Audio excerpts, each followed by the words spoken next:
இந்த குடும்பத்துக்காக நீ எவ்வளவு பண்ணிருக்க. உன்னை மதிக்க வேண்டியது என் குடும்பத்தோட கடமை. கரெக்டா ஆரம்பிச்சா கடைசியில சொதப்பிட்டான். நல்ல சான்ஸை மிஸ் பண்றானே. இவனெல்லாம் காது கடிக்க கூடாது, கழுத்தை கடிச்சிடணும்.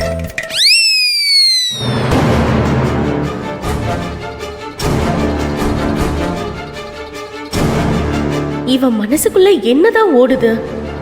நிஜமாவே காயத்ரி அவன் மதிக்கிறானா இல்ல லவ் பண்றானா? ஒண்ணுமே புரியலையே. அவ்வளவுதானே சார்? சொல்ல வேண்டியது எல்லாமே ஒண்ணு விடாம சொல்லிட்டீங்களா? அவ்வளவுதான், சொல்லிட்டேன். நீ நீ கிளம்பு.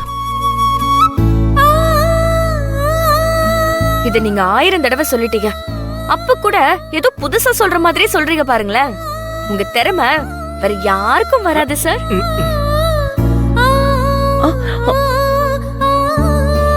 டேய், இந்த ஜென்மத்துல நீ உன் லவ் காயத்ரி கிட்ட சொல்ல மாட்டாடா.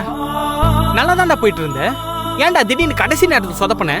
டேய், புரியாம இப்ப பேசிட்டு இருக்காதடா. இந்த வீடியோ கவரேஜ் பார்ட்டி அன்னபூர்ணி அத்தை இப்பவும் வாசல்ல நின்னு வீடியோ எடுத்துட்டு இருந்தாங்க. அதனாலதான் காயத்ரி கிட்ட வேற மாதிரி சொல்லி சமாளிச்சுக்கிட்டு இருந்தேன். இல்லைன்னா இந்நேரம் என் லவ்வ நான் காயத்ரி கிட்ட சொல்லி இருந்திருப்பேன். கடைசி நேரத்துல இந்த அன்னபூர்ணி அத்தை வந்து நின்னு காரியத்தை கெடுத்து விட்டாங்க. ச்சே. டேய், இந்த உலகத்துல நீ எந்த மொழிக்கு போனாலும் இவங்க யாரும் உன்னை காயத்ரி கிட்ட லவ் சொல்ல விட மாட்டாங்க. நீ ஒண்ணு பண்ணு, பேசாம காயத்ரி கூப்பிட்டு செவ்வாய் கிரகத்துல வச்சு உன் லவ் சொல்லிடு. அங்க வந்து இவங்களெல்லாம் வீடியோ எடுக்க முடியாதுல்ல. ஏன்னா சயின்டிஸ்ட் மட்டும்தான் அங்க வீடியோ எடுக்க முடியும். ஏன்னா அவங்களுக்கு மட்டும் தான் ரைட்ஸ் இருக்கே.